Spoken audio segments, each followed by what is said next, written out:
ज्ञान यज्ञ की इस अनोखी कक्षा में आपका स्वागत है। मैं हूं आरती। चलिए शुरू करते हैं आज का अध्याय। टैली ERP9 के इस अध्याय में हम सीखेंगे कंपाउंड यूनिट बनाना और उसका उपयोग करना।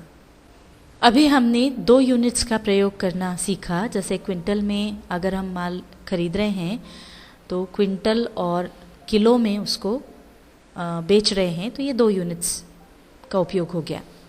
अब मान लीजिए हमारा बिजनेस बढ़ गया है और अब हम टन में माल खरीद रहे हैं और क्विंटल और किलो में उसे बेच रहे हैं, तो यहाँ पर हमको 3 यूनिट्स का उपयोग करना होगा।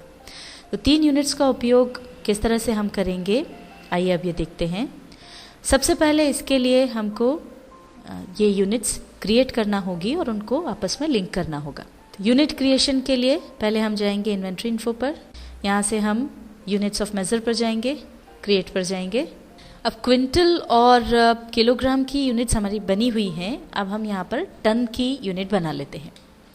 सिंबल में हमने डाल लिया टन, फॉर्मल नेम में हम डाल देते हैं मैट्रिक टन।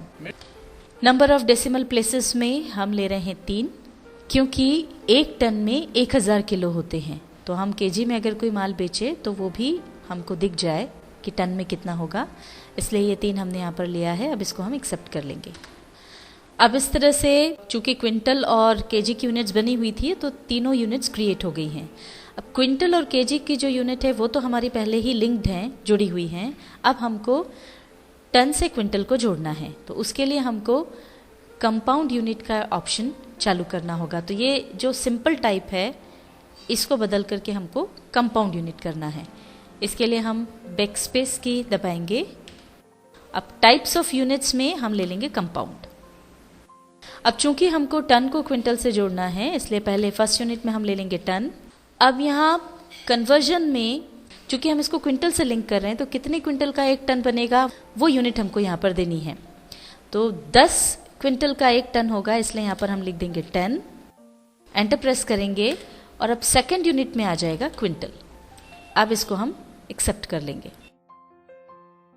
ये टन और क्विंटल लिंक हो गए। अब यहाँ से बाहर आ जाएंगे स्केप की दबाते हुए। अभी तक जो क्विंटल और किलोग्राम यूनिट्स हैं वो हमने शुगर में यूज़ की हैं। शुगर का स्टॉक आइटम हमारे पास ऑलरेडी बना हुआ है।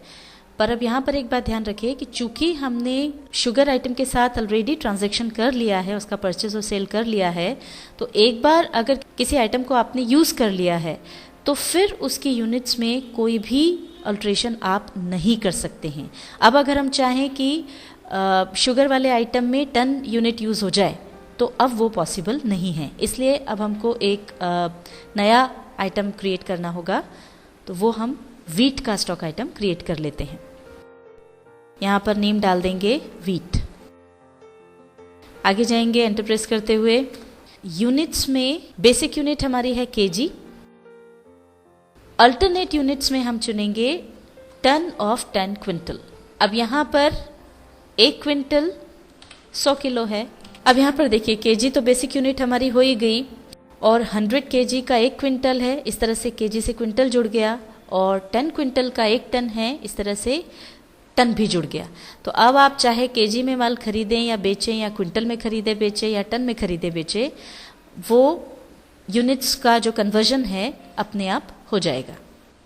अब इस पूरे को हम एक्सेप्ट कर लेंगे कंट्रोल A से। जिस तरह से हमने वीट का स्टॉक आइटम क्रिएट किया है, इसी तरह से हमने राइस का स्टॉक आइटम भी क्रिएट कर लिया है, और इसमें भी हम तीनों यूनिट्स यूज कर सकते हैं। स्केप की दबाते हुए यहाँ से बाहर आ जाएंगे। आइए अब देखते हैं परचेज और सेल्स की एंट्री। पहले परचेज के लिए अकाउंटिंग वाउचर्स पर जाएंगे। परचेज वाउचर यहाँ पर है। अब हम एंट्री करेंगे। पार्टीज अकाउंट नेम में हम ले लेंगे सप्लायर ए। परचेज लेजर हो गया परचेज अकाउंट। अब पहला आइटम है हमारा वीट। वीट मान लीजिए हमने खरीदा 5 टन। यहाँ आपको 5 टन लिखना होगा। अब यहाँ पर देखिए 5 टन है तो 5000 किलो अपने आप क्वांटिटी हो गई। रेट मान लीजिए है 17,000 रुपये पर टन। केजी की जगह यहाँ टन करना होगा। अगले आइटम पर आ जाएंगे। अगला आइटम राइस। 3 टन राइस हमने खरीदा। केजी में 3000 केजी हो गया। 32,000 रुपये पर टन के हिसाब से हमने खरीदा। यहाँ पर टन कर देंगे। अब इसको कंट्रोल ए से एक्सेप्ट कर लेंगे। अब हम देखते हैं सेल्स की एंट्री। इसके लिए हम F8 की प्रेस करेंगे। अब यहाँ पर पार्टीज अकाउंट नेम में ले लिया कस्टमर बी, सेल्स लेजर में आ जाएगा सेल्स अकाउंट। पहला आइटम है वीट। अब ये वीट मान लीजिए हमने बेचा है 11.5 क्विंटल, तो यहाँ हम लिख देंगे 11.5 क्विंटल। एंटर प्रेस करेंगे तो यहाँ पर ये देखिए केजी में कन्वर्ट होकर यूनिट्स आ गई 1150 किलो। और इसको यहाँ जो प्रेजेंट किया गया है वो इस तरह से किया गया है कि ये हो गया 1 टन और डैश के बाद जो है वो क्विंटल है, यानी 1 टन 1.5 क्विंटल। रेट क्विंटल में आएगा, ये है 1800 रुपये पर क्विंटल। मान लीजिए हम बेच रहे हैं, इसको हम क्विंटल कर देंगे। आगे आएंगे दूसरे आइटम पर, वो है राइस। राइस मान लीजिए हमने बेचा 520 किलो, तो 520 केजी का यहाँ पर आ गया 5.20 क्विंटल। टन यहाँ पर है ही नहीं, इसलिए टन के प्लेस पर 0 आ गया है। अब ये चूंकि हम किलो में बेच रहे हैं इसलिए रेट हम किलो में ही देंगे। 40 रुपये प्रति किलो के हिसाब से हमने बेचा है, तो ये हो गया 20,800 का। अब कंट्रोल ए से इसको एक्सेप्ट कर लेंगे। अभी हमने जो सेल्स की एंट्री की, मान लीजिए वो बिल हमको प्रिंट करना है, उसका प्रिंट आउट निकालना है, तो इसके लिए हम वापस उस एंट्री पर जाने के लिए पेजअप की प्रेस करेंगे कि हम उस एंट्री पर आ गए। इसका प्रिंट आउट निकालने के लिए हम Alt P प्रेस करेंगे। अब एंटर प्रेस कर देंगे प्रिंट प्रीव्यू देखने के लिए। इसको जूम करेंगे तो यहाँ पर हमको ये अच्छे से नज़र आ जाएगा। अब यहाँ पर देखिए एंट्री में जो अल्टरनेट यूनिट्स हमको नज़र आ रही थी वो यहाँ बिल में नहीं दिख रही हैं, और अगर हम चाहते हैं कि वो यहाँ पर नज़र आए तो उसके लिए हमको एक ऑप्शन चालू करना होगा, जिसके लिए एस्केप की दबाते हुए पहले हम पीछे जाएंगे।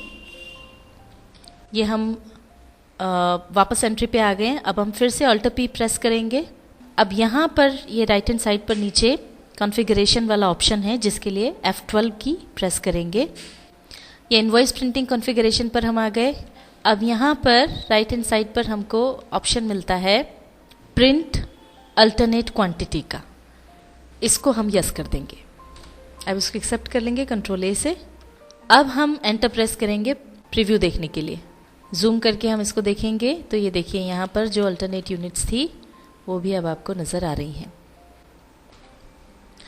अब मान लीजिए हम स्टॉक चेक करना चाहते हैं, तो उसके लिए हम जाएंगे सबसे पहले डिस्प्ले पर। यहाँ से हम जाएंगे इन्वेंट्री बुक्स पर और यहाँ से स्टॉक आइटम पर। जिस भी आइटम का स्टॉक हमको चेक करना है उस पर हम चले जाएंगे। ये वीट का हम चेक करना चाहते हैं, वीट चुन करके एंटर प्रेस कर देंगे। अब यहाँ पर देखिए ये केवल केजी में ही क्वांटिटी बता रहा है। ये हमने 5000 किलो खरीदा और 1150 किलो बेचा। पर अगर हम चाहते हैं कि अल्टरनेटिव यूनिट्स में भी हमको ये स्टॉक दिखे, यानी टन्स और क्विंटल में नज़र आए, उसके लिए हमको एक ऑप्शन चालू करना होगा। ऑप्शन चालू करने के लिए हम कॉन्फ़िगरेशन पर जाएंगे। उसके लिए F12 की प्रेस करेंगे।